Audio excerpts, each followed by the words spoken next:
And theoretically, YouTube is live. Do believe everything. Say the word. Howdy, everybody. What's happening? There we go. Good, good. Fun. 20. Yeah, okay. Wait, is Facebook? Should be. Oh, we're live now. Yeah, everything should be live. Thanks, everybody. Hey, Brian Monroe. Hey, Dan C. Hey, Paul Frank. Easy for me to say. It's going to be one of those shows again. Cool. Oh, and check this out. Oh, what happened? Oh, yeah. Yeah, it fell out again. Yeah. I have to get a new one made. It was nuts this time. Interesting. I was eating chocolate with a nut in it, and all of a sudden I heard crack. And I'm like, that oh, sucks. not again. That sucks. At least I didn't swallow it in my sleep or something. Morning, Cindy Kelly.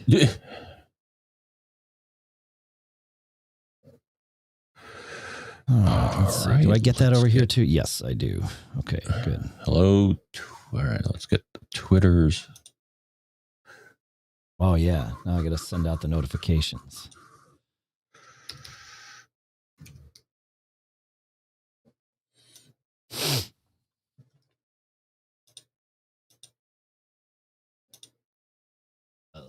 This first.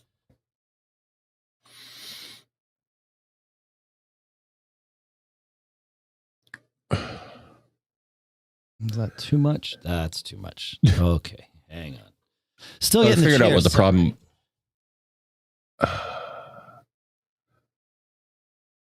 I figured out what was wrong with my AirPlay. Okay, yeah. It was off. AirPlay on your TV? So it shows up on the Mac, but if I click on it as a destination, it eventually says timeout. And I'm like, well, it worked before. So I went to the screen on the TV and it's like, oh, it's off. I'm like, well, why does it show up as a destination if it's off? So on the TV, you turn it on and then it's fine? Yeah. I just had to turn it back on. I don't recall turning it off. I think it I don't even know that. I think it was the cosmic bit flip. Yeah. You know? I mean, our TVs are like different model years, but I don't recall. I guess there's probably a way for me to turn mine off. Sure. Why not? I mean, there's an AirPlay menu that appears on the bottom of the screen now. And I clicked on it and it said AirPlay off. Oh, interesting. Okay. Yeah. Mine's like in the normal settings, but let's see. Oh, interesting. Okay. Well, because it was an LG. It was an out of the box feature, right? So it wasn't. Oh, okay. Because I have a 2020, which so it was there. Okay. Yeah. So mine, I needed a software update. Correct. Yes, okay. We're live pre-show. Yes. Send that. Good. Off it goes. So I didn't need to rewire anything. Okay. But still, and actually, like for efficiency's sake, plugging all your TV stuff into your Eero would make a lot of sense, because then you're letting your Eero do the Wi-Fi and you're not like competing with yourself. Right. If I have too many devices, I would need a small switch. Well, those are easy to get. Oh, yeah. No, I got one kicking around somewhere. I think a 4-port. Yeah, exactly. Right. Yeah, exactly. But yeah, my Blu-ray player is Ethernet only. And then my other devices, I can choose Wi-Fi or Ethernet. So yeah, I'd get them off the Wi-Fi. Why? I mean, why, why clutter it up? No, that's a good suggestion. Yeah. All right. We'll send that out. Morning, Dave Ginsburg. Hey, Brian Monroe. Thanks for the heads up on the bat signal. Good. Yeah, I got it too, so I feel good about all this. Oh, no. What's wrong? John's leaving. Suddenly, that was the end. Folks, you know as much as I do. Yep, that's how it goes.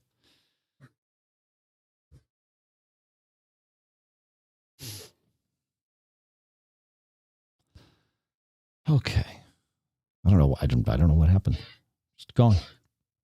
It's like, no reason to tell anybody why you're leaving. It's fine. Yeah. Interesting, interesting. Hey, Dr. Dream, how goes? Vegas, Warren, hey, hey.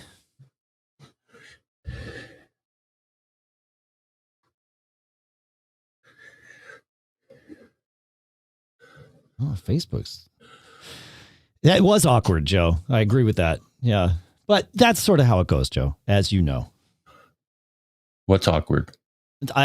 Well, I don't know why Joe was saying things were awkward. Joe points out a lot of awkward things about me, has been since high school. But I think I'm going to interpret it.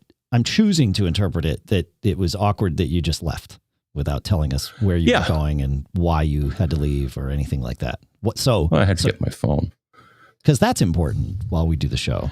I mean, while we do. Well, I realized that I was like, oh, you sent out the bat signal. Let me see if you did. And the thing that shows me that was gone. Yeah. What's interesting is like most of the time you, no. Like one of the things I love about you is you share like every thought that's in your head. But this time that didn't happen. It was just like, gotta go. No. Gotta go. Gotta go. That's it. And so, gotta go. Still not getting live audio in the app. Interesting. Well, let's see what happens. Let's see if I get live audio in the app. Okay, so I get the... Oh, yeah. You're right. It's offline. Oh! My apologies. Now you should be getting live audio in the app. Thanks for the heads up, Dan C. Good call. Yeah. Right. Got it. Forgot to turn on that. So let's do that. And let's do that. Yeah, thanks, guys. Excellent. You should now be getting live audio in the app. Thanks. I always forget to... not always. Often. Hey, Mary Gann. What's happening? I was correct at interpreting my choice of interpreting Joe's comment there. Okay. Was that the one that? Yeah.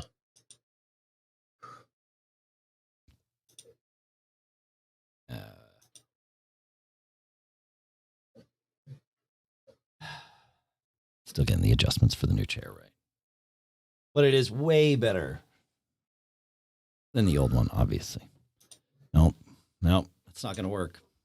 This is going to be a weeks-long process. Okay. Oh, tuning your chair? Tuning. Yeah, I like that. That's right. All right, let's see if that's what I want.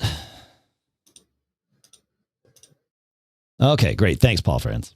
Excellent. All right, well, let's do this because I got a show to play at 2:00 and then a show to play at 7:30. So 3-show day.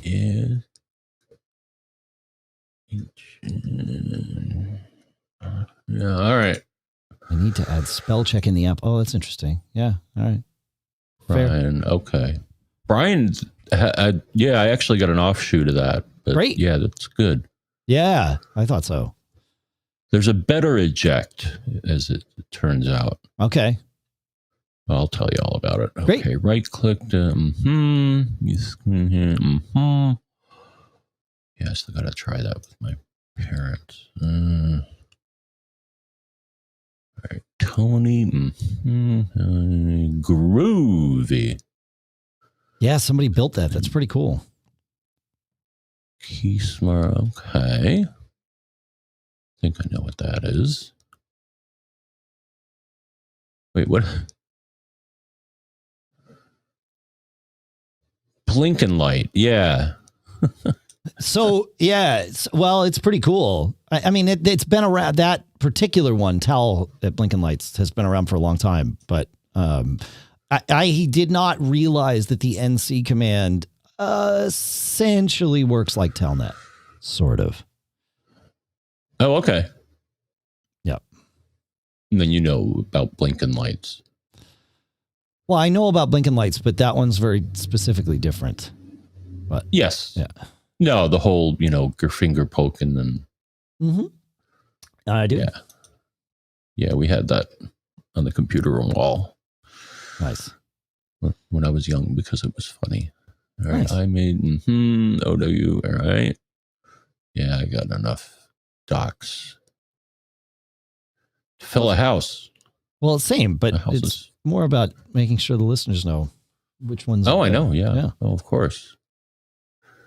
Yeah, calendar. Phil, yes, thank you, Phil. All right, and then that's from last time. A lot of this from last time. That's right. Mm-hmm. Well, you didn't do much this week, so I wanted to make sure we got lots of you in. I pulled in the ones. So yeah, I know. What? I mean, who couldn't tell? Right? Yeah. And then Bob, I've been I've been fielding observations on that as well on my Twitter. So that's a good issue. It's something ain't right. Something ain't right. The question is what? And until we have multiple ways of seeing it, we don't know. Or we get, because actually I checked my machines and one of them is not at 100. One of them is not at 100. Oh, are we talking about the same thing? Lifetime. Yes, I think we are. Okay. Yeah. Lifetime. One of my machines, I checked the number and it's not 100 anymore. Which one are we talking about here? Lifetime. SSD lifetime. Right? Well, so we're talking about this command, smart control with SmartMon tools. Yeah, and it's showing that number. It shows, it depends on your Mac. Mine doesn't show a percentage. Newer Macs, well, at least my Mac doesn't show a percentage. It just shows data. It's the data units written line is the one, but I don't see any percentages in my results. But results on every Mac are at least slightly, if not remarkably different. Yeah. Oh, I see. Are you talking about percentage used? Correct. Okay. Yes, that number. Yeah, that number. When obviously, when it's 100, you're done. Maybe. Yeah. Exactly. Let me look. Yeah. All I'm saying is that one of my machines has is in that same state. But I've had it for like 2 years, so I'm not surprised that it's off by 1%. If that's any indication, then this machine's going to last for 100 years. All right, rebuild. Oh yeah, that's a good one. Audio sure. Fix for all right. Yeah, I don't think we're getting any more snow. We may. Never say never. It's early March, man. I would never say that. Well, it's all gone. It's all gone now. Doesn't mean almost all of it is gone now. It washed away. But yeah, there could be more. How to trend? Best health. Yeah, that was sync. Oh yeah, consolidating. More questions. All right, Dale. Yeah, we may not do that. Oh, we could mention it. Google. Yeah. He. Where are you now? Oh, we're not going to get that far. No way. Right. Yeah. Oh, and then Google. And as I predicted, the problem just went away. Oh, that's good. Those. Yeah. All right. Well, that's good. All right. I don't know. Maybe somewhere in there. Maybe somewhere here. I don't know. No. Yes. Maybe there. All right. We'll see if we can squeeze the other one in ahead. Okay. Yeah. All right. Cool. Then let's Let's play him a song. Let's play a song we've never played here before. What? Well, why not? I mean, you know, crazy. It's crazy talk. I know. All right. Well, we'll play this and we'll be right back. Joe might remember this one. All right. We'll be right back. Just getting water and tea.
Yeah, little watermelon toys.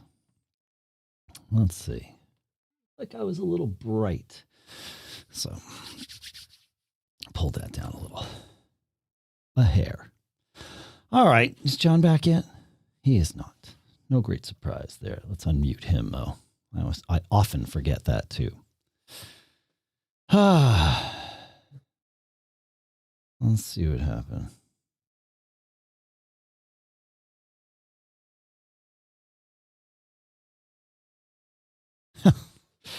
Okay. Yeah. Fun. Let's see. Do we have everything where we need it? Brian. Yeah. Which one was them? Yes. We'll make sure he's warned, Dave Ginsburg.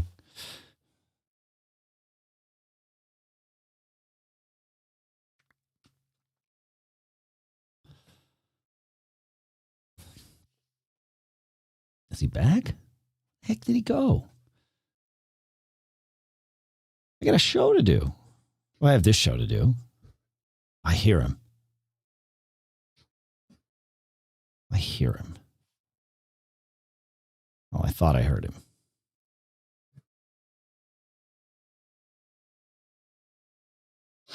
Ah, that's definitely him. He has been heard, but not seen. I don't know, man. Okay. Let's see. We got that rolling.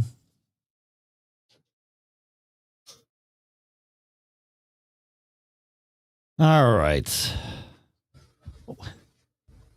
There he is. I see him. Finally. All right. Let's hide that. Let's do this. Let's make sure we've done all of the pre-show things that we do. Yeah, the right noise gates. We sent the tweet. We sent the notification. We got the sponsors set. Hopefully I'll remember which button to push to do those. I don't hear you. Cool. Cool. Let's see. Am I sending John audio? It is on your end. Because I am definitely sending you audio. No question.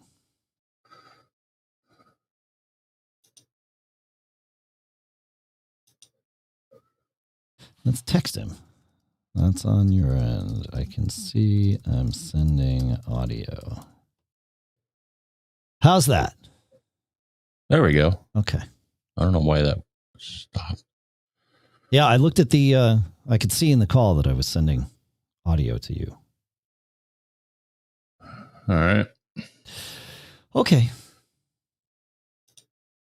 What's that? I don't need to see that. Yeah, that's fine. Okay. Okay. How we doing? CPU's good. Everybody's happy. We can turn that down. Are we ready? I think it's you, my friend. Mm-hmm. Yep. Yeah, okay.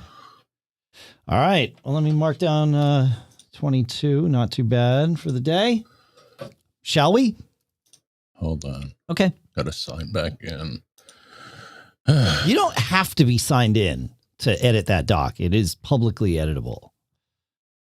Yeah, but I want my icon to appear. Okay, that's fine. All right. Yeah, okay. Yeah, it's more like 23, but that's okay. 5, 4, 3. The Mac Observer's Mac Geek Gab, episode 860 for Monday, March 8th, 2021.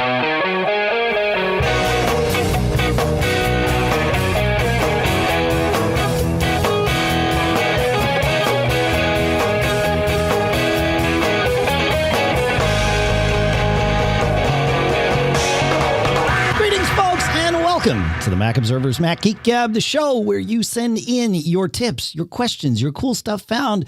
Then we come together, we try to answer your questions, we share your tips, we share your cool stuff found. The goal is that every single one of us, you, him, me, we all learn at least 5 new things every single week that we get together. Sponsors for this episode include Babbel.com with promo code MGG, Audible.com/MGG, Kitty Poo Club with promo code MGG, and BBEdit from barebones.com. We'll talk more in depth about each of those shortly here. For now, here in Durham, New Hampshire, I'm Dave Hamilton. And here in Fairfield, Connecticut, this is Jonathan Braun. You know, when I've realized that I'm still not used to you saying 2021 because I time the firing of the theme song based on my expectations that you're going to say 2020 and there's no extra syllable there. So I timed okay today. I didn't cut you off with the theme song, but it was close. But I got to get used to that. I don't know why. I need to listen back to recent episodes. Have I been saying 2020? You probably would have caught that if I did, right? I think you did once, and I let it go. Okay. Well, I appreciate that. Thanks. Just the once, though, right? You wouldn't let it go more than that. Yeah. Well, that's how it goes. Shall we? Let's get into some quick tips here. I love quick tips. They might be my favorite part of the show because they're so efficient. about us learning our new things. Brian sends in one. He says, I've long been frustrated by having to take multiple steps to eject external drives with multiple partitions, clones of an APFS system with multiple volumes, and multiple hard drives which contain a mix of partitions or volumes. Right. Yeah, absolutely. When you click eject, it pops up a dialog and asks you if you want to eject just that one volume or all the volumes on that same physical disk. He says, today, after selecting a mixture of drives, partitions, volumes to eject, I decided to use Command-Option-E, and voila, everything was ejected immediately. I know there are apps for granular control of mounting and unmounting volumes, but I found this simple solution to be perfect for my needs and thought I'd share it. So yeah, Command-Option-E, that's great to know. I deal with that all the time. Like when I want to eject my clone drive, but not the, data like or whatever storage volume that I have on there. So yeah, Command-Option-E. That's great, Brian. Thank you. Did you know about that one, John? No, but I found something a little different. Okay. So it made it. I have one network drive, the Drobo, that every time I try to eject it, it always comes up and says it's been used by the Finder, and I got to wait a while. And I'm like, man. Okay. But if you hold down Option, and in the file menu, you will see the eject message change. If you hold down Option, it changes it to the highlighted drive, or at least it did on my other machine. That makes sense. But right. But no, apparently there are a couple of different flavors of eject, because I found doing that where it changes from eject to eject name of drive, that always seems right. It seems to work better. So it ejects it the first time around. It ejects it without eject, and it doesn't eject. Yeah, without fanfare or anything like that. That's great. Mm-hmm. Yeah, that makes sense. So the Option key seems to be the trick there. Very cool. All right, sweet. Thanks. We talked in a recent episode about our ways of sharing and controlling someone's screen remotely, ideally for tech support, but really for anything, obviously. And we talked about how to do that with Apple's apps, specifically with Messages and the built-in screen sharing in macOS. And we have two quick tips about that. So Mike shares the first. He said, one thing I wanted to point out was in your description of how to use it in the Messages app, you talked about having to click the down arrow on the name button, etc. There is an easier way, and I don't think you've mentioned it before.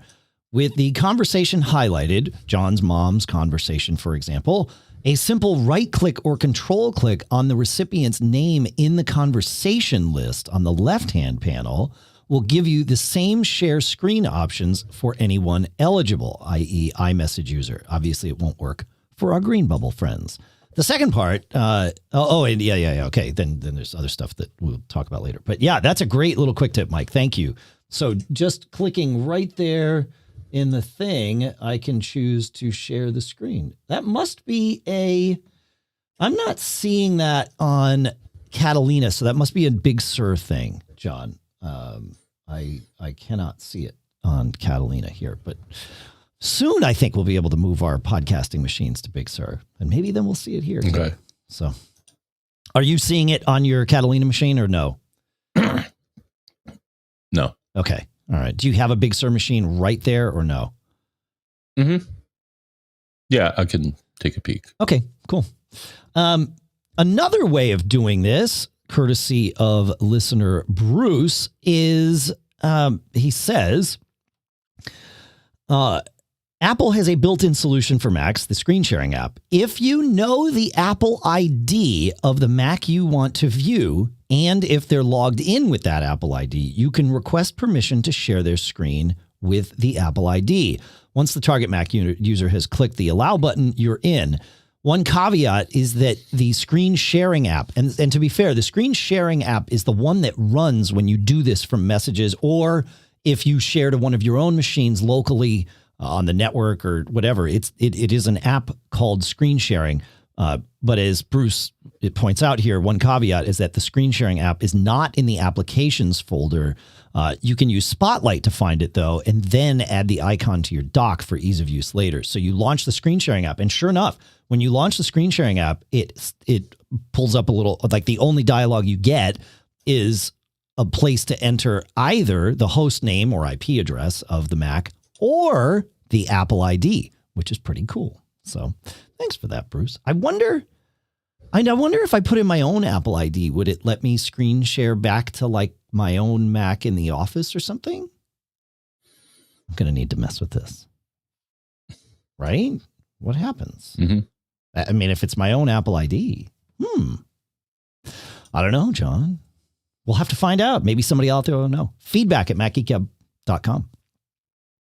He said feedback at macgeekgab.com. I did. I said feedback@macgeekgab.com. All right. Any more quick tips, John, or should we move on to some cool stuffs found? Cool stuffs. Cool stuffs. Okay. Tony brings us an app. He says, you were recently saying that you didn't really see the utility in apps that track things that you've done. Let me give you an example of their use. I use an app called Hindsight to track things like the last time I talked to my son or my brother. Time tends to get away when little changes from day to day. Hadn't intended for that to be a bit of poetry, he says. However, Hindsight also tracks the number of times things are done. For example, I use masks that are washable for up to 30 times. Every time I wash my mask after I get back home from being out and using it, I log an event in Hindsight. When I hit the 25 mark, I retire that one and start anew. Why do I need an event tracking app? Because often have days where I don't go out, so the mask doesn't get a wash on that particular day. Another example is that I use a nasal spray for my allergies. It has 120 doses, and it's difficult to tell how much is left. I log each time I use a spray, and I know when I'm getting close to reaching the end to pick up a new bottle. Yeah, that's great. I have that problem with Flonase too. It's really hard to look at the bottle and see how much is left. In fact, that reminds me, usually I would have started my springtime Flonase regimen ahead of going to Austin for South by Southwest. But I'm not going to Austin for South by Southwest this year, John. So I have not done that. I do get to attend remotely. There's actually some cool things. So, but yes, not in person this year. Hopefully next year. That's pretty cool. Yeah, I'm not sure where you interpreted that we didn't see the utility in apps that track things done. I am notoriously someone who keeps a to-did list. So if I do something, I put it on my list and cross it off because I find that that seeing the progress or things that I've done motivates me to do more. So it's a little brain hack, the to-did list. We talk about it a lot on the Small Business Show at businessshow.co. Any thoughts on that, John, before we move on? Of course, we'll have a link in the show notes. Nope. Okay. Kelly Gamont pointed out a great little thing called groovebox.org. It is essentially a web-based Spotify-like thing where it's essentially a music streamer in the web for all the music that's on archive.org. So all those free shows, it's a lot of free live shows. In fact, if you search for Hypnotic Clambake, yes, that's the name of a band, in the fall of 1995, so that'd be September, October, I think was when the tour ran. I think there's 2 or 3 shows that we played, and those shows have me playing the drums. So you could use that because they're up on archive.org. But there's all kinds of live shows and other content out there. And groovebox.org lets you just listen in your browser. You don't have to download and play and all that good stuff. So very cool. Thank you, Kelly. Good stuff. Right? Do you mess with archive.org at all, John? I know you're a Dead fan of sorts. So I know that, and they have tons of Dead shows out there. When I want to see an old website sometimes. Oh, yeah. So, right. So archive.org has a lot of different things, and they have old websites too. This is obviously for the music that's out there, but yeah. Mm-hmm. Yeah. Pretty good. Pretty good. All right. I have been, air quality is, it's always been an important thing, but now perhaps even more so given the germs that might exist in the air. And I've had this little thing, John, it's from a company called KeySmart. It is the Cleanlight Air Pro. It's a portable air purifier, and it's literally like the size of a coffee mug. It's tiny. And it's filterless. You don't have to buy replacement filters. And it's got an air quality monitor on it. So if you're in an area where there's like, smoke or pollen or, whatever it is, it will tell you how bad the air is. And then it obviously, as it starts filtering the air, the number comes down and it goes from blue to, I think, like to yellow to red. The battery lasts like 4 hours. They've got a little cup holder attachment for it that fits in my cup holder in the car. It's amazing. I brought it to the theater with me to have in my little drum bubble that I live in when I go play the show at the theater. And I noticed one day I was playing. I'm like, wow, I don't know what I did today, but I'm like aerobically, I'm feeling really good. Like I'm having no trouble like breathing or anything. I was like, oh, wait a minute. It's that little air filter. And sure enough, yeah, it makes a difference. It really does a good job kind of clearing up the air. So anyway, cool stuff found. Yeah. So there you go. Good. Yeah. Any thoughts on that, John? No, that's cool. Yeah. UV light kills things. UV light. Yes, it is a portable ionic UV light air purifier. It's not inexpensive. It is $220, but I see. Yeah. And now I'm trying to figure what that number is that it's showing you. I think it has something to do with density of particulate matter. I can't quite make up the unit. It is. It's the AQI. Okay. Yeah. I've seen the number. Correct. In Apple Maps, I think. Okay. Correct. Yes, exactly.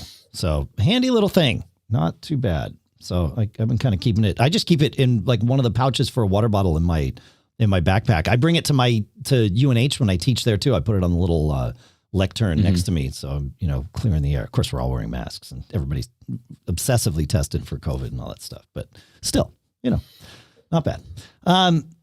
My son texted me this morning and asked if I knew about a command. And the command is NC from the terminal. He's been doing a lot of stuff with the terminal lately, John. In fact, he just finished a segment in his computer science class on doing assembler, believe it or not. Now, I guess helps with theoretical compiler design, things like that. But anyway, he asked me if I knew about a command called NC, which is, I don't know what, I guess it's network connect. It just connects to network ports. I don't know that I ever knew about this command. It's part of the, default set of commands on Mac OS, of course, in the terminal. But he sent it to me with a destination host and a port number. Now, the port number was 23, which is the Telnet port. But of course, Telnet has been deprecated and since removed from Mac OS. I used Homebrew to install a version of Telnet in case I want to connect to network devices directly at a certain port. But NC, it seems, will do that. And if you connect to the host that he sent me, which is towel.blinkenlights.nl, and we'll put all this in the show notes, on port 23, the Telnet port, you will get a full ASCII version of Star Wars. And it's really well done with text and some graphics and all of that stuff. I think this has been there for a decade or decades, but you can access it with the NC command or, of course, with Telnet. You can just Telnet to towel.blinkenlights.nl, and it will start the movie for you. No sound, but, dialogue and things like that happening. So pretty cool. So I didn't know about the NC command. Did you know about that one, John? Wow. Oh, and the man page is awesome. So they show you how you can forge an email by talking to an SMTP server. Right. They're not telling you to forge it, but the example they give kind of makes you aware of. Okay. Yeah, sure. How easy it is to set the from address on an email. Right. And port scanning. Oh, it has a little port scanner too. Wow. Oh, look at that. Nice catch. Oh, yeah. Right. Now port scanning. Now that's big fun. It's a good way to bring attention to yourself, or at least I found out back in the day. Well, it depends on what you're port scanning on. I mean, if you're port scanning on your own machines, it's fine. I actually do that a lot. Yeah, this was somebody else. Yeah, this was somebody else's. So that's pretty cool. It could be taken the wrong way. Absolutely. Yeah, absolutely. Very cool. Very cool. All right, good. Hey, iMazing 2.1.3 adds M1 Mac DFU Restore to its bag of tricks, which is super handy. So you've long been able to do DFU Restore on iPhones and iPads, and now iMazing makes it easy to do that from one Mac to an M1 Mac, which could be very, very handy if your M1 Mac gets itself into, or if you get your M1 Mac into DFU mode. So iMazing is the trick for that. Just file it in your head, and hopefully you'll never need to use it, but you know that some of us will. So yeah, pretty good. It's amazing thinking of all, like, as soon as I saw that, I was like, of course there's a DFU mode, because it's just like an iPhone, or more like an iPhone, or an iPad Pro really is probably the closest analogy, and the closest device, I should say. Not really an analogy. All right. Thoughts on that, John, before we move on? You know, I did something with iMazing the other day that you may want to think of as well. So Okay. I use iMazing to back up my iDevices. Some of those backups can get large, especially when you keep like a month's worth of them, which is what I had my machine set up for. And I was concerned because I saw disk space disappearing. Yeah. If you do have, so the tip here is within iMazing, there's a place where you can set how long back you wanted to archive backups, if at all. And so I set it to 2 weeks, and it purged the great, the older stuff. Good. And now I have enough free space where I'm not worried. Well, that's good. I have had a problem with iMazing. I've got a support request into them to try and figure it out. But my battery life on my 12 mini has been non-optimal. And it just feels like it's constantly being tasked with something. But of course, the battery report doesn't show me any apps that are, obsessively using the battery. So I started to wonder about iMazing. And I went in and turned iMazing for that device to only back it up when it's charging. You can set it to back up when the battery's above a certain number or whatever.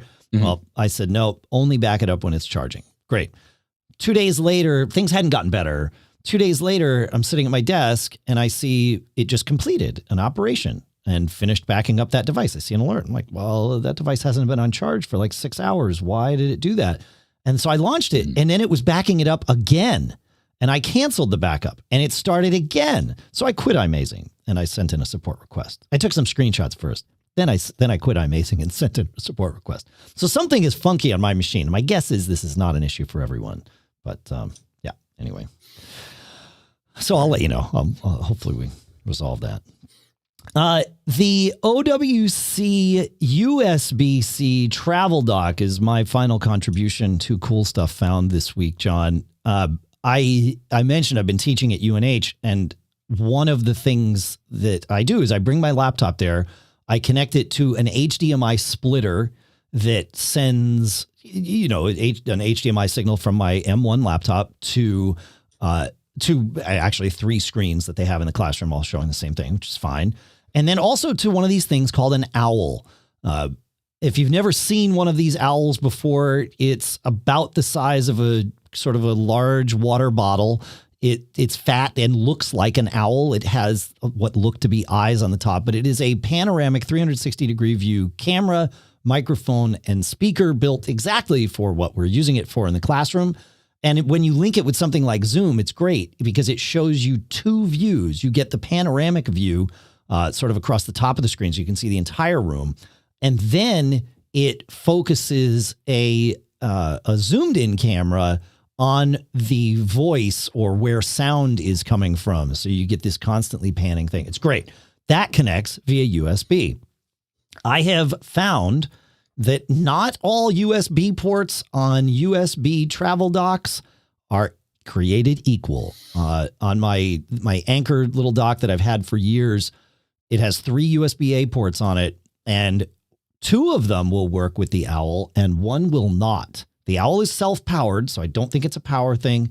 I think it's that some of these ports are just not built to be as high speed as others. And this is where OWC shines. This is not an ad spot. This is a Dave uses this and thanks the lucky stars that he has it, because the USB-A ports on this thing all work the way they're supposed to. They just work. And this is one of the things that OWC does. They pride themselves on making sure that all ports can be used at all times at full capacity. So this is now the thing that I use at UNH, and it works fine. And I don't run into headaches every time I go to plug things in. So there you go, the USB-C travel dock. And I think it's like $55 or something. So it's got HDMI, 2 USB-A ports, and USB-C power pass-through, as well as an SD card too. So handy little thing. The cable tucks into it, travels nicely. All right. Anything else there, John? I got one. It's Go. Nice. Go. You have one of those. I thought you had a cool stuff found. Sorry. Yeah. Oh, yeah. no. Yeah. Cool. All right. Well, speaking of sponsors, I want to talk about our first 2 sponsors, if I can do that, John. Okay. All right. Notre premier sponsor est Babbel. Or, in case you don't speak French, that means our first sponsor here is Babbel, the #1 selling language learning app. And that's where I'm learning how to speak a little bit of French. Because, we've got time, and I figured I live, not that far from where French is spoken, just north of me in Canada. So why not, right? And Babbel has made this easy because you can just do it with these little 15-minute lessons. And it makes it the perfect way to learn a new language on the go. Unlike the infamous language classes we all took in high school, Babbel designs their courses with practical, real-world conversations in mind, things that you'll get to use in everyday life. And with Babbel, you can choose from 14 different languages, including Spanish, French, of course, Italian, and German. Plus, Babbel's speech recognition technology helps you to improve your pronunciation and accent. Start your new language learning journey today, because right now, when you purchase a 3-month Babbel subscription, you'll get an additional 3 months for free. That's right, 6 months for the price of 3. We like that. Just go to Babbel.com and use promo code MGG. That's Babbel.com. Code MGG for an extra 3 months for free. Babbel, language for life. And our thanks to Babbel for sponsoring this episode. Next up is BBEdit. I know. It sounds crazy to love a text editor, but it's open on my Mac right now. It's open on my Mac downstairs right now. It's open on my M1 MacBook Air, running natively, I'll point out, right now. And that's because BBEdit has so much good stuff in it. It's not just for coding, although it's great for coding. Adam and I were doing some coding the other night, handing stuff back and forth. We could use BBEdit. It links with our version control stuff. It's great for that. Of course, syntax highlighting, all of those beautiful things. But it's also got pattern playgrounds and grep cheat sheets so that you don't have to be as afraid of grep and regular expressions as I am. I know, I have BBEdit too, that I have this irrational fear of regular expressions. We can get over this together, and BBEdit's going to help us get there. And it truly has actually helped me, because their pattern playgrounds let me go in and experiment with regular expressions in an environment that's not some wonky web page somewhere. Like, I actually get to see it and do it in real time on my Mac. It's awesome. This could be a separate app. Plus, of course, there's like all the other things that BBEdit does, word count and document comparison and highlighting and all that good stuff. Got to check it out. Go to barebones.com, download your 30-day free trial, and go from there. You might find that the free features that you get past the 30 days are all you need. If not, well, then you pay for it, because they make great stuff there. It doesn't suck, I've heard them say. Barebones.com. Our thanks to Barebones and BBEdit for sponsoring this episode. All right, John, you want to take us to Phil? Let us go to Phil. All right. I can read Phil if you're having trouble finding it. No, we'll get there. Okay. There we are. Okay. I'm going to start reading. Okay, you're good. All right. Something happened this week that reminded me of John's issue with this old MacBook Pro mentioned in 849. Unauthorized purchase oddness. I was sending in my MacBook Pro to Apple for service and followed their instructions. I logged out of my iCloud account and I decided to delete my user account before sending in for repair. I always keep a totally clean admin account on my machines. One of the steps in Apple's procedure is, number 4, deauthorize your computer for content purchases. And he links to a support article. That's about deauthorizing the computer from the iTunes store. I heard John say he followed the complete procedure, so maybe this doesn't apply. But here's the weird thing I noticed. When I opened the music app in the totally clean admin account and went to deauthorize the computer, it had knowledge of my iTunes Apple ID. You'd think that would be retrievable from a used clean account. A password was still required, so that's another hurdle someone would have to overcome, as you mentioned in the show. Still, the iTunes login seems to have its own level of persistence that I didn't expect. Maybe there's a clue in this that relates to John issue for what it's worth. And actually, thank you for bringing that up. I did follow directions that Phobio, who is the company that does this work for Apple, they have a support article. And it points to one Apple article that is titled How to Erase an Intel-Based Mac. And buried in that, which I think I missed the last time around, Apple has another, probably more important article, What to Do Before You Sell, Give Away, or Trade in Your Mac. And one of the things they mentioned there is to do this deauthorization. And the reason I thought I mentioned is because when I looked at my computers after this weird purchase, one of them did still have that machine registered as a registered device. Interesting. Under my account. Interesting. Yeah. I think I've seen the last of the ghost iPhone 8. I think there was another app that I ran and it listed the devices that had used it at one point, and it's like John's iPhone 8. And it's like, nope, that's gone. Please, yeah, that's not it. Yeah, exactly. From the list. Huh. Interesting. Fascinating. Huh. Good stuff. Yeah. Signing out. Evidently, like I said, there's databases that Apple has that yeah, definitely. It's not that you can't touch, at least not in an easy way. Would be really nice to be able to just log in somewhere on Apple's site and clear those out. And you can do that with some of them, but not all. Yeah. All right. We've got a bunch of audio questions this week, John. And so I'm going to pepper these in here. The first one comes from Jerry. It says, I'm wondering if you know of any free recording apps that I could use to record webinars that I attend, but I need to be able to record them with my headphones plugged in because there's always a bunch of background noise and I want to hear it properly. The people that do the webinars don't always record them, so I would like to record them with my Mac. Do you know of any apps, or are there any on the Mac, but it needs to work with my headphones plugged in? Okay, yeah. So the the title, I think, of his thing was free recorders or something. So I don't know of any free recording apps, but Piezo is an app from Rogue Amoeba at $19, not free, but it will do the job. And so we'll put a link to Piezo there. It's a really simple, I call it Audio Hijack Lite. That's not entirely true, but it sort of is. It does one thing, which is a subset of what Audio Hijack could do. And the reason I bring in Audio Hijack is if you've already got Audio Hijack, then just use that. Have it capture the app that is, that you want to record, and then put the recorder block in and you're good to go. You might, depending on the app, you might also need to put an output block in and send it to your headphones, because when Audio Hijack hijacks audio, then it doesn't send it to its intended destination at times.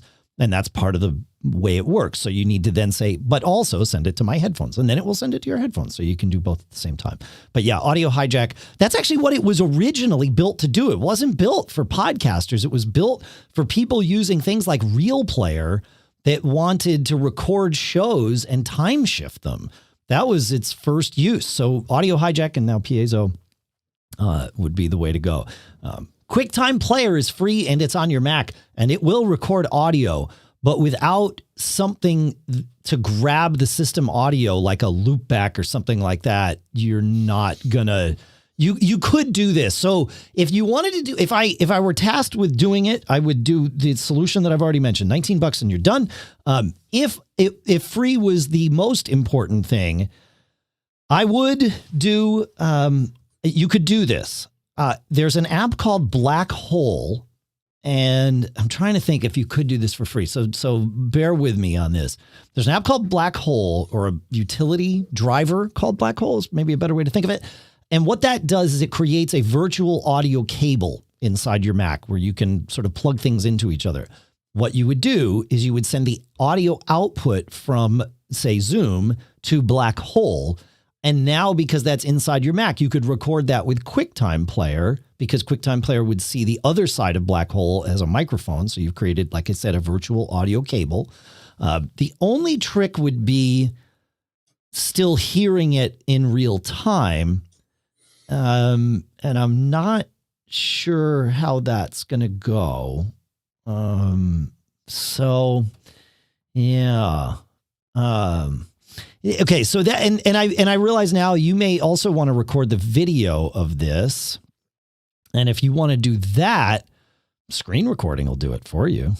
I don't know how long screen recording will go. So that might actually be your free answer, is screen record that option, and maybe that'll do it. I don't know. What do you think, John? Will screen recording grab audio and video for like an hour? Yeah, I was scratching my head over this one and never got back to it.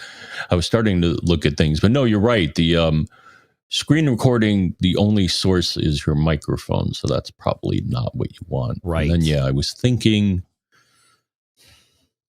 I'm not aware of anything that would do both video and system audio. Mac Vader says screen recording will do it. So, so maybe that's the answer. So maybe I overthought this. No great surprise.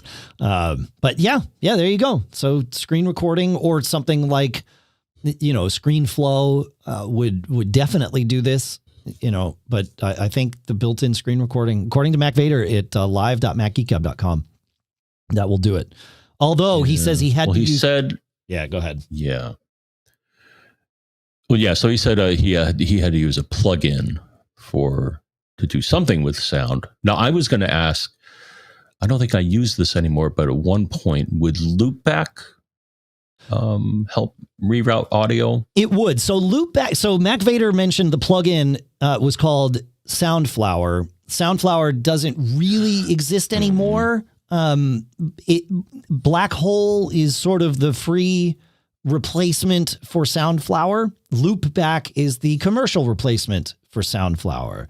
Okay. So but Brian Monroe is saying that this is doable with screen recording. So I would start there. Try it. Right. If that doesn't work, then move to something like ScreenFlow if you want to get the video with it too. So yeah, there you go. It's not going to be perfect though. It's not. It's literally capturing the Windows video, not the stream of the video from Zoom. So it's not necessarily going to be perfect, but it could be good. All right. Interesting. Yeah. Oh, see, it didn't go where I thought it was going to go. I like it. You want to take us to Todd, John? Todd. Yes. Thank you, Todd, for, all right, Todd has a follow-up here. So on photos, his problem was, photos can identify people's faces and apply a name to it. I don't know how it happened, but he had pictures of the same person with different names applied to them. How do you deal with that? Right. And he found, and so he got back to us and said he also found on the Mac Photos app that you can select more than one person in the people pane, then right-click to merge two people where the two represents the number of people you have selected. That fixed my multiple people when they were the same person issue. So thank you, Todd. Interesting. Oh, that's good to know. Yeah. I like it. Cool. Anything more on that, or are we moving on? No, I haven't used that feature in ages. Yeah. All right. David has a question. He says, a friend of mine gave me a record LP player that connects via USB. And what I'd like to do is use an older 2014 Mac Mini as a broker to my HomeKit enabled, well, he said AirPods, which is one way to solve this, but he wrote back in and said his HomePod. So he wants to send it to either his AirPods or his HomePod, but I can't seem to be able to get the right secret sauce to making it all work properly. There are Reddit articles and other ones I found that seem to have a duct tape and baling wire approach, but nothing current. Okay. So step one would be to make sure that you can sync either your HomePod or your AirPods to your 2014 Mac Mini. So just open up the music app or open up iTunes, depending on what version of Mac OS you have running, and play audio. Make sure that you can direct audio to the device that you want it to go to. It should work, but you don't want to be trying to solve two problems at the same time. So get that going. Once you get that, then the trick is to take the USB audio coming in and send it out to another destination on your Mac. And again, I'm certain I'm overthinking this, folks, but I would use Audio Hijack to do this. You would capture the device of the USB record player, and then you would output that to whatever device you want, your HomePod, your AirPods, or if you like, both.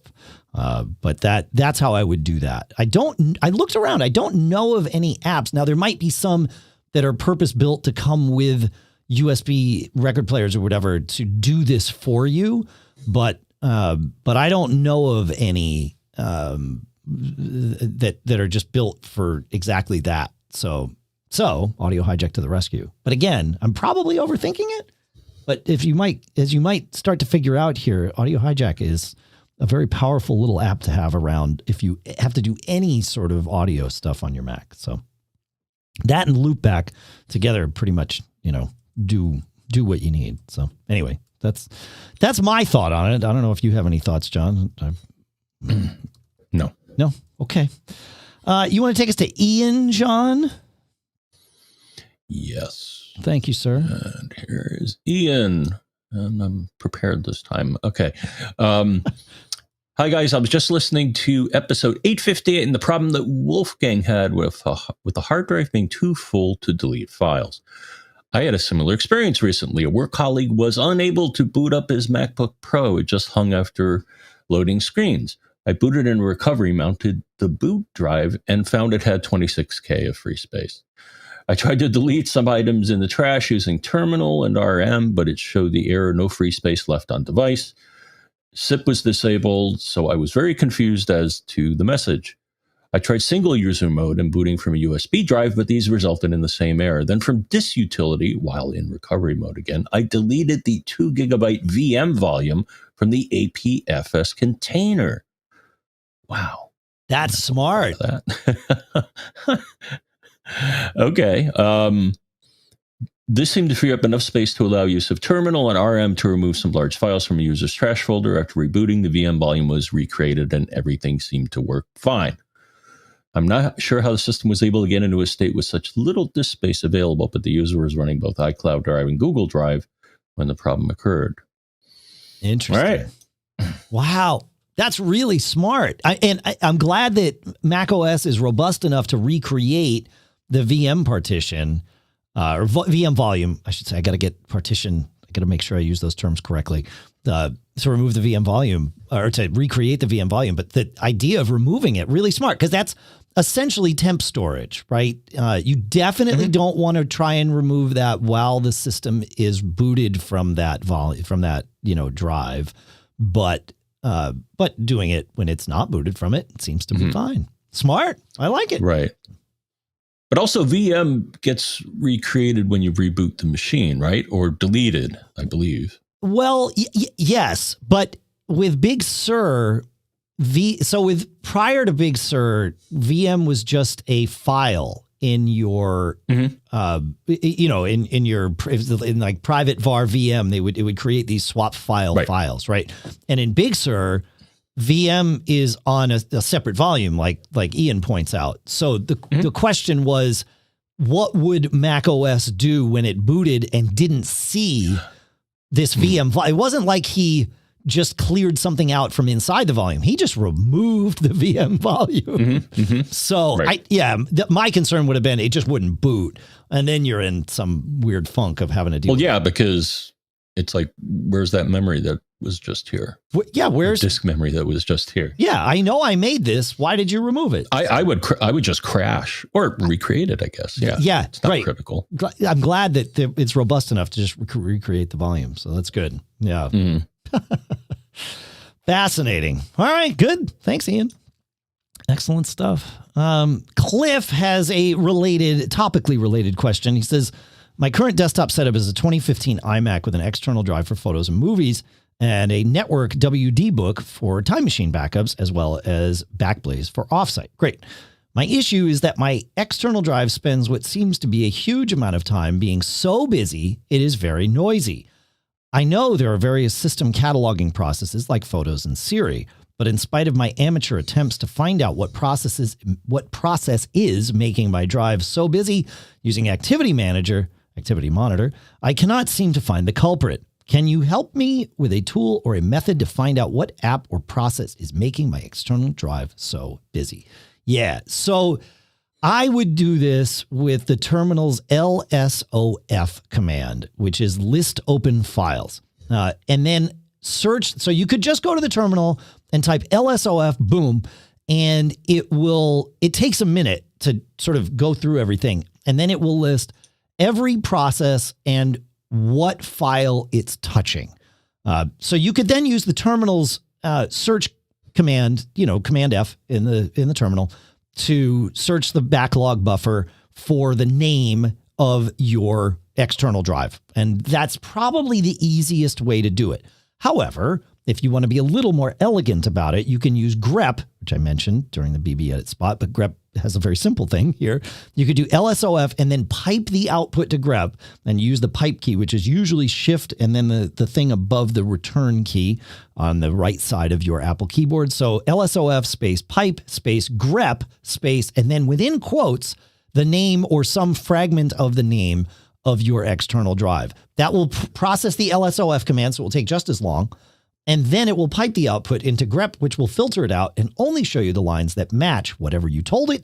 And that would be the name of your drive. You don't have to try and remember this. I will put sort of an example grep command with LSOF in the show notes for us all to have in perpetuity at macgeekgab.com. But yeah, there you go. That's how I would do that. John, would you do it a different way? Is there a better way, perhaps?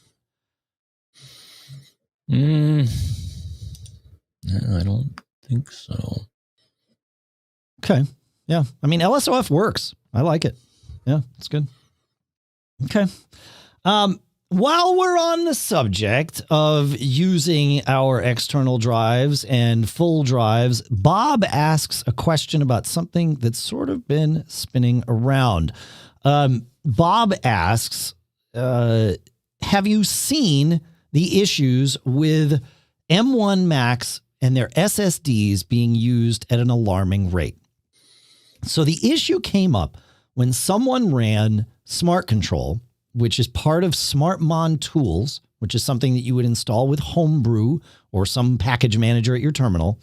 And when you look at the drive, you will see it shows you all kinds of, so Smart Control just like barfs out what the drive reports to it, but not directly. SmartMon Tools takes the data that the drive reports to it, repackages it into semi-human readable format, and displays it for us. And when you look at this on a recent Mac, not every Mac sort of reports slightly different data, and so SmartMon Tools packages it in a slightly different way. But when you look at this on a recent Mac, there is a section where it says data units written. And that's something where people have been concerned, because data units written on it starts to show you, or it shows you, how much has been written to the drive, and SSDs are notoriously limited, and theoretically limited, I should say, by the amount of writes that can be done. There is a maximum amount of data or writes that can happen to an SSD before it stops accepting any more writes. So this has long been the concern with SSDs is you write to it too many times and it turns into a read-only device at some point in the future. On my 4-month-old M1 Air, when I run this command, data units written says 13.1 terabytes. On my 18-month-old Intel iMac that's sitting in front of me here in the studio, when I run this command, it says 42 terabytes. So that's a 3.3 terabyte per month average on my brand new Air and a 2.3 terabyte per month average on my Intel iMac. And people are concerned that taking these numbers at face value, there is concern that the M1 Airs or M1 Macs in general are writing too much to the SSD. That might be what's happening.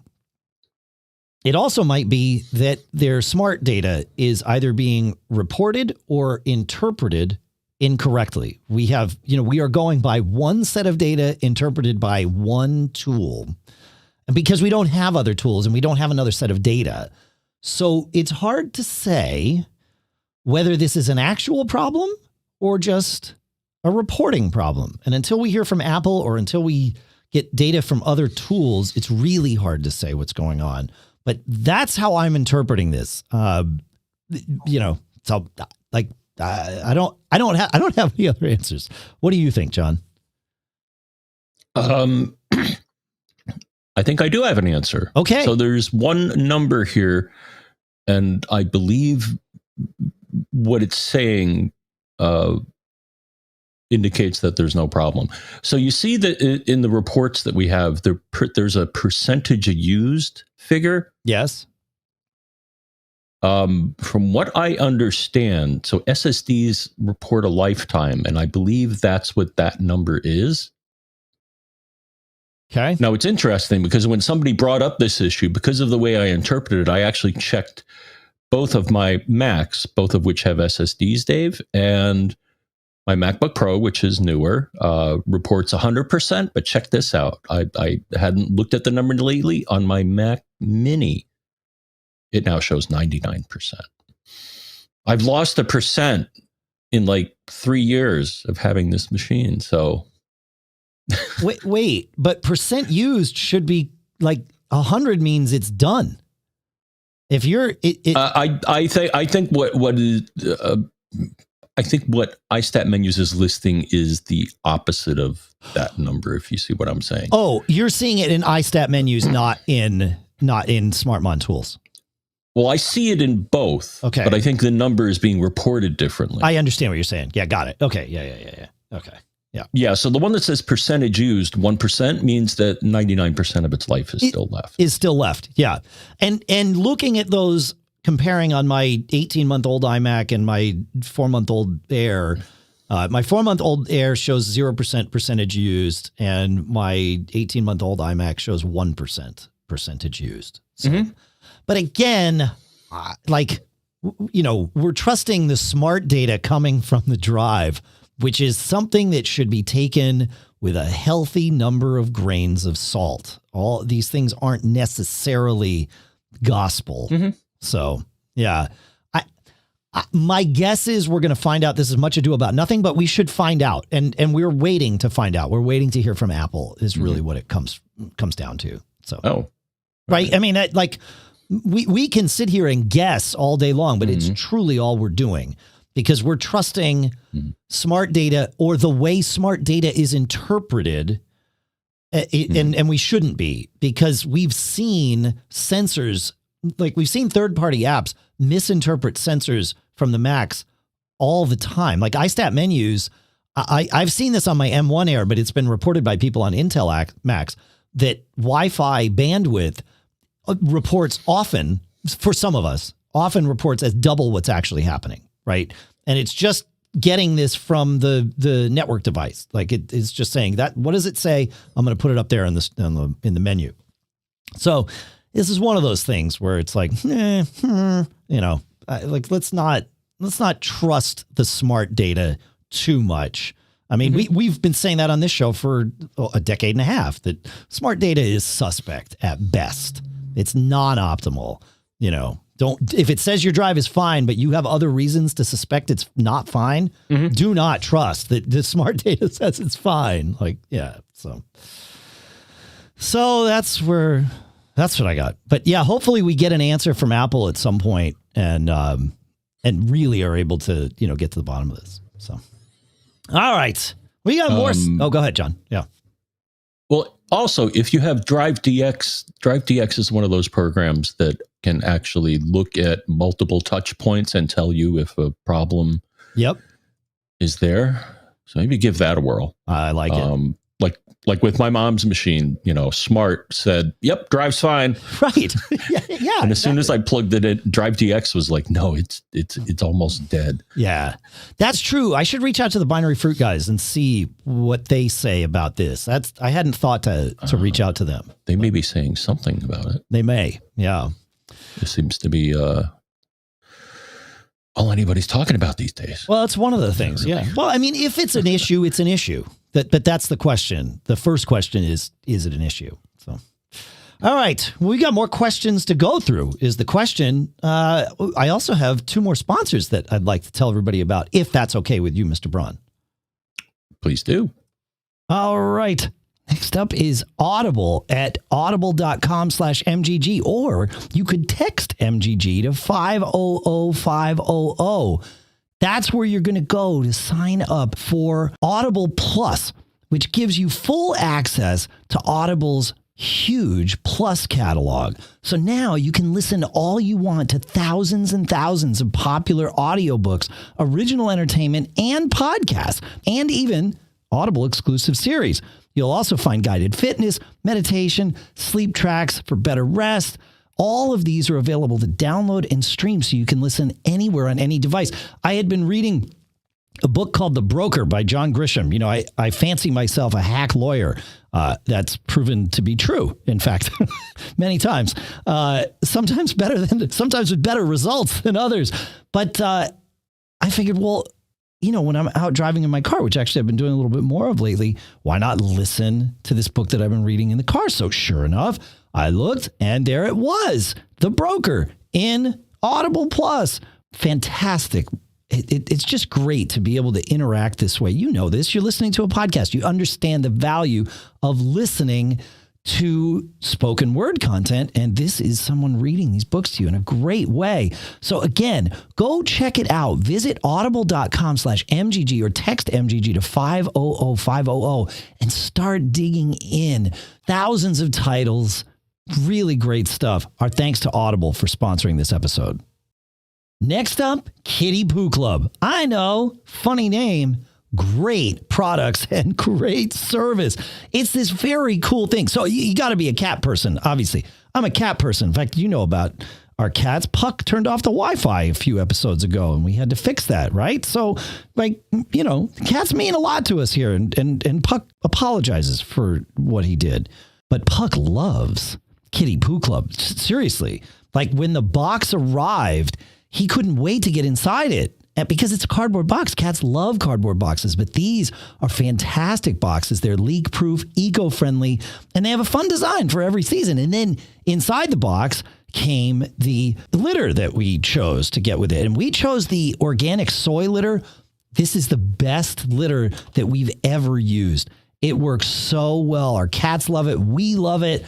You got to check this stuff out. Very cool. The way it all works, you get this box, you put the litter in.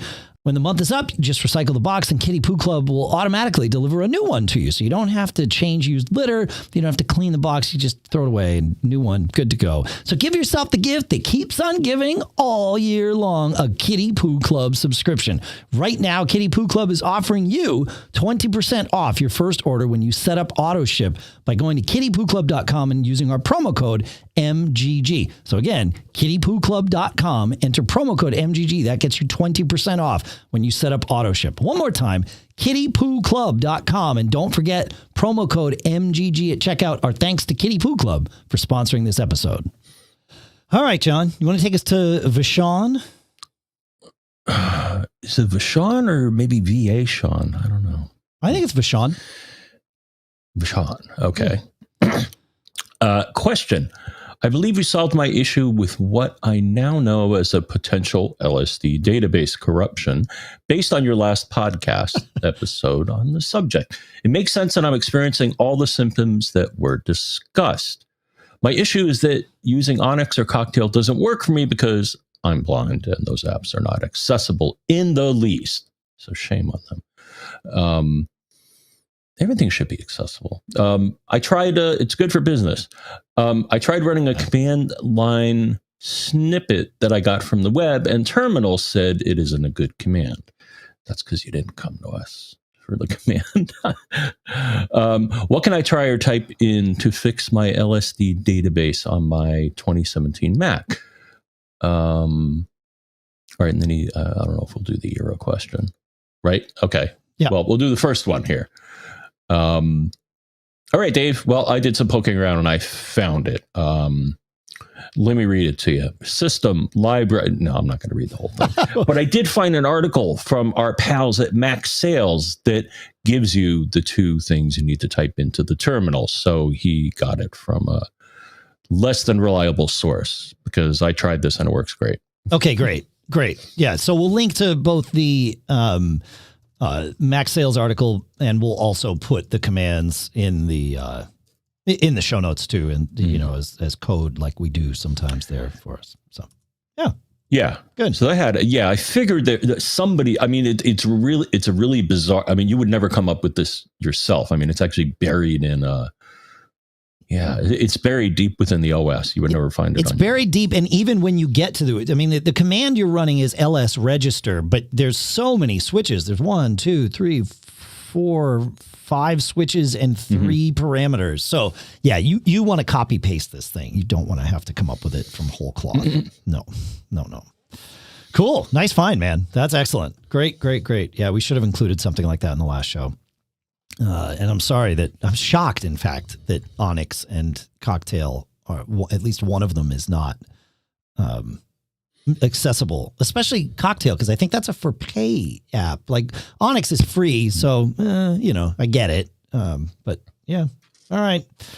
Larry had a problem. Let me see if I can explain this. He says, I've been having fun with my new iMac Pro. Discontinued, by the way, or Apple's selling the end of their stock on those, which I find fascinating and really exciting because I want an M1 Mac here in the studio. So that means that perhaps an M1 iMac is coming. Anyway, I digress. He says, I've been having fun with my iMac Pro with the onboard microphone or using my Bluetooth headset for input. Everything was fine if it was just me. Then I wanted to impress my wife by doing one of those Zoom Geffen Stayhouse interactive productions. Those things are awesome, right? Everything was cool with a big, nice screen until they went to test our audio and they could not really hear us because we had to sit a little bit further away from the screen to be comfortable. Needless to say, we won't be doing any more Zoom presentations on my iMac Pro with its built-in mic. That said, I still wanted to get some improved audio for it just because it's a cool machine and deserves it. And I found the Shure MV5 and fell in love with its looks and its price. And the reviews were stellar. I bought one at Guitar Center and picked it up and came home and hooked it up to my hub and made a sample recording. It had good sound, but had an annoying fluttering sound in the background. I figured maybe I would be told that I didn't get enough power, so I tried it with a hub. Nothing. Couldn't figure it out. So what do you think? And we went back and forth on this. He sent a recording, which I'm about to play you, but he sent a recording. In fact, why don't we play this? Let's see, make sure we got enough gain on this. Testing. Right. So he sent that recording and I thought, that sounds like some kind of electrical interference, John, because his voice is clear. It's not like distorted. It doesn't have that typical telltale crackle sound that happens when like the bit rate or sample rate is mismatched somewhere in the Mac. I did tell him to go mess with Audio MIDI Setup, which is an app on your Mac. Easier to find it with Spotlight. I guess it's in Applications Utilities. But I didn't expect that to solve anything, and it turns out I was exactly right. However, John, he took it another step. He said, I thought about your term electrical interference, And it got me to thinking, seeing as how this is a USB mic, I just figured that it was made to work with the computer. And therefore, I put it in the most logical place, which is right in front of me, behind my keyboard, in front of my giant iMac Pro monitor. Gee, I thought to myself, says Larry, I'll bet there's a lot of electricity coming out of that monitor screen. So I moved it away from the screen, and let's play this. Testing 1, 2, 3, testing 1, 2, 3. And? Away from the monitor, testing 1, 2, 3, testing 1, 2, 3. Boom. So something in there was interfering with the microphone itself, or maybe the USB cable needs to be shielded. Sometimes I've had microphones that come with magnets on the USB cable to help, presumably to help shield that. So that was the issue. Too close to the computer, I guess. What do you think, Yeah, John? it sounded like RF to me, actually. Right. Well, because, you got part of it. I mean, RF, another word for it is electromagnetic, because there's an electrical part and a magnetic part. Right. Yeah, it sounded like, remember the sound, it's been a while since I heard it, but people with pagers, if they got too close to you, you would hear them on your phone because they would, I guess, broadcast at a harmonic frequency or something. Yeah. That's what it sounded like at first. I'm like, get your pager away. Yeah, get your phone away. Right? I mean, if you put your phone next to speakers, or whatever radio. Yeah. But yeah, it sounded like or a monitor. Yeah, I mean, monitors generate RF too. Well, you might be right about it being a radio. I mean, if his keyboard is Bluetooth, so that's between the computer and, right, if you're putting the thing between the Bluetooth keyboard, Bluetooth computer. But also, if the computer's got Wi-Fi running or Bluetooth running, that, depending on what it's doing and if it's perfectly placed or imperfectly placed, that might do it. So, yeah, good. So social distancing for your computer accessories. I like it. Yeah. Or your computer environment. Yeah. Yeah. Just keep everything a good distance from everything else. Yeah. Yeah. Looking around my office here, I certainly don't follow that advice. Oh, well. All right. So we're knocking them down. This is good, Larry. I like it. Nice fix. And thanks for sending in the examples. Without hearing that, it's so hard. Yeah. So nicely done. I assume you recorded that in QuickTime Player. So there you go. All right. Will, local consultant here in my area and a great guy to boot. He says, we now have seen a few M1 Mac Minis that don't like DVI or VGA monitors. Sometimes we'll see a snowy screen when connected. Sometimes you get weird squares floating like giant bad pixels. But he found a utility at displaylink.com that seems to fix this issue. So we will put a link to this in the show notes, but fascinating that that this would work. I'm trying to pull it up. It's the DisplayLink Mac OS software, and it's the DisplayLink graphics connectivity manager. It's weird that this would work. I don't even know what it would be doing. Maybe it's changing the refresh rate that's being sent to the screen. I wonder if something like Screen Res Pro, what's the, I'm going to Switch Res. Switch Res. That's it. Yeah. Thanks. Switch Res. Switch Res X. So I wonder if that would work. DisplayLink's graphics connectivity manager. Yeah. Okay. Weird. Thanks for sending that in. Will, that's great. Oh man. I'm just trying to get the thing in the show notes because, it's important that we get that stuff there. But yeah, we'll put a link to Switch Res X in there too. I wonder if that's what's happening. I can't imagine what magic DisplayLink software would be doing. But that would be the key to figure that out. And I wonder if Switch Res 10 would do it. So maybe you can check that out for us, Will, next time you see one of these and let us know. Oh, I should look at this just for kicks. Because I'm running DisplayLink on one of my monitors and the other I'm doing, and I found it's a lot more responsive. If you have a choice between DisplayLink and HDMI, choose DisplayLink. You're talking about this. I think you're confusing DisplayLink and DisplayPort. DisplayPort. Yeah. Yeah. DisplayLink is a custom piece of stuff. It's not display port, but say what you were, because display link is a USB. Let me look at their products, but because I know like M1 Macs don't really support multiple monitors. But what display link does is lets you create USB. They've got a USB to HDMI thing, so you can add multiple monitors to your.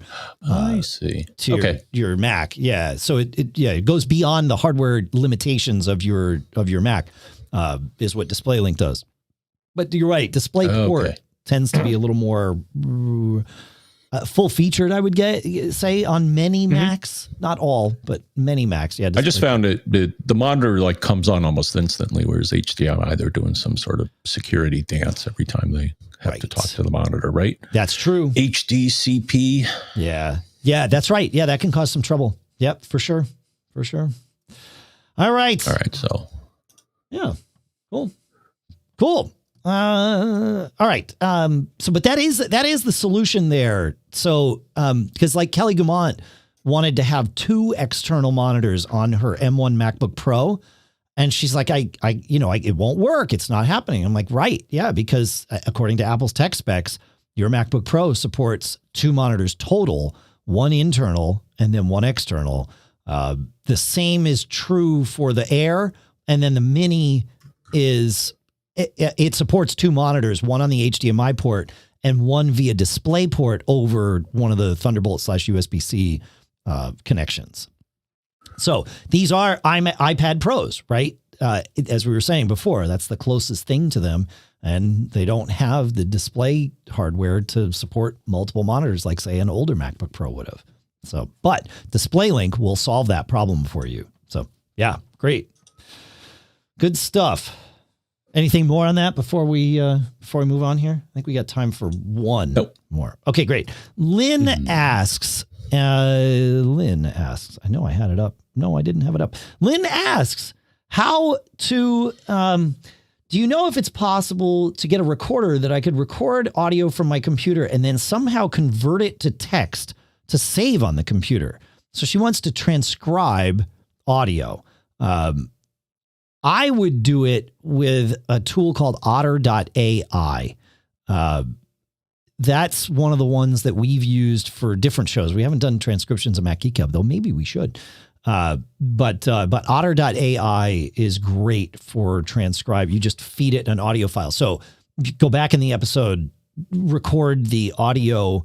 This I would do with Audio Hijack or Piezo to get just the audio and then send that along to Otter.ai, and it will do the transcription for you. Google also has a transcription engine that I believe is free and not quite as robust, but you could try that too. But Otter transcription has been great for us. So, and it's really, relatively speaking, inexpensive. So, yeah. Somebody in Rob Video Guy in the chat says Simon Says transcriptions. So I will put that in the show notes too. Go ahead, John. And don't forget, there's dictation in macOS. Oh, that's true. Yeah, I wonder how that would work. Right, and you know where it is? You figure this one out for me. So at least on this system in front of me, it's under keyboard. Right. Click on keyboard, and the rightmost tab is dictation. And I haven't been here in a long, long time, and I don't think I've ever used it. But if you click on the menu, you can identify the source of the audio. So that's kind of handy. Oh, nice. So right now it's showing my board, and it's bouncing around showing my levels, but it also shows my Thunderbolt 3, my Logitech, and Loopback, in addition to my board, as potential sources. So that's cool. Yeah. Cool. I think there's a time limit on how long dictation will go. And I don't think it's very long. I think it's just a couple of minutes before dictation stops, and then you have to kind of resume it. If memory serves, I don't think you can just prattle on for hours at dictation. At least that's how it used to be. But yeah, there you go. Mm-hmm. So yeah, SimonSays.ai. We'll put that in the show notes too. Thanks, Rob. Very good. Very good. All right. Well, I think that's going to be where we wrap it up, John, unless you've got a quick one. But nope. I think that's where we're going to be for today. Thanks for hanging out with us, folks. Man, we got through a lot today. I feel like we were super efficient. I kind of like. We? Wow. I thought it was the coffee. I did something different this time, John. I mixed, other than our quick tips and cool stuff found, I mixed everything else together and sort of organized by topic, but not even real. I mean, sort of, but really just kind of going back and forth, tips, questions, all of it. And to me, it felt like we flowed more smoothly, but it could be, the ginseng tea that I had or something. So you let us know. Yeah. Yeah. We told you earlier how to find us. You can call us at, I almost said the old phone number, John, at 224-888-GEEK, which, John, is 4335. Yeah, and you can also leave us comments via the Mac Geek Gab app, which is free for your iPhone, your iPad, and yes, your M1 Mac.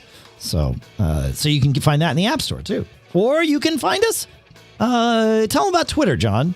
I know they can find us on Twitter. Twitter. He is Dave Hamilton. I am John F. Braun. There's Mac Geek Gab. There's Mac Observer.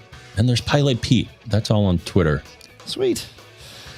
Thanks for listening, folks. Thanks for hanging out with us. Thanks to all of our premium subscribers who thanks to all of you who are our premium subscribers. You can learn more about that, of course, at macgeekgab.com/premium.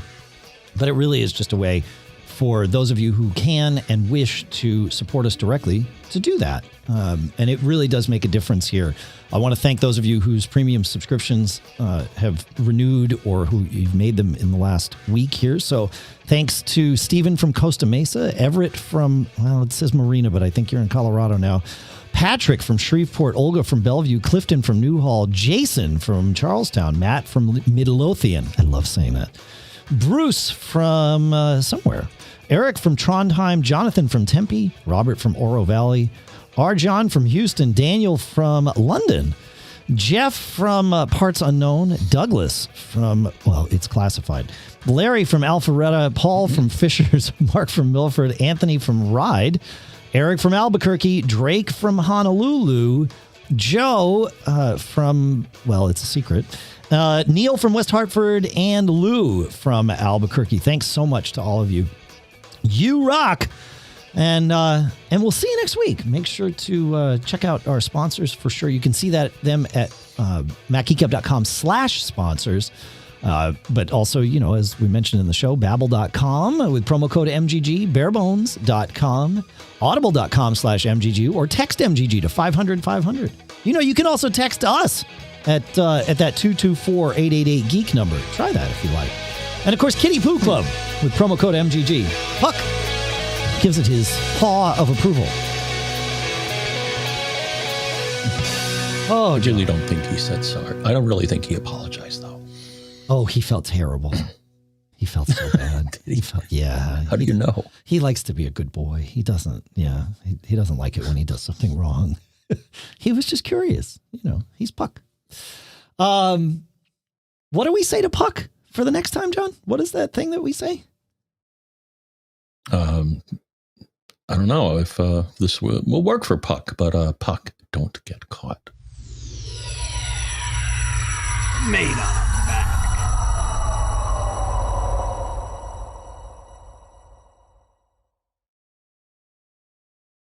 And we're out. Cool. Great. That was good. He would eat you in your sleep if given the chance. Well, he's a cat. Oh. Yeah. I mean, there are sworn mortal enemies as humans, I think. What? Yeah. Cats are, definitely. Yeah. Mm-hmm. All right. This chair is great. Oh.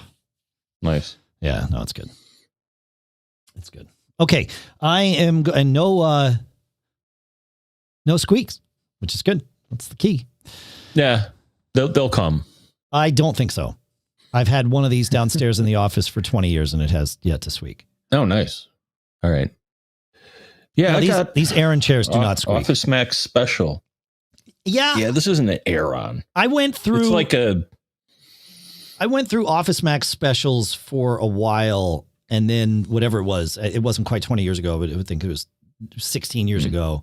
I bought an Aaron chair on, clearance special or whatever for the office, and it's been fantastic. And so when it was time to replace this one in the studio, I tried to find like a clone of an Aaron chair so that it would be, slightly less expensive. And I went through like 3 of them and hated them all. They were terrible. And I wound up having to unpack or repack them and send them back. And so I found these for like half price at Madison Seating. And it was like, yeah, great. Just forget it. Send me the chairs. It's good. And they finally sent them. So it's good. All right. I am going to say goodbye to everyone we are going to say goodbye to everybody on Facebook. Thanks for hanging out with us. We will see you next time. And I'm going to say goodbye to everybody on the video stream on YouTube and elsewhere. Thanks. See you. Bye. All right. Let me go turn these off here.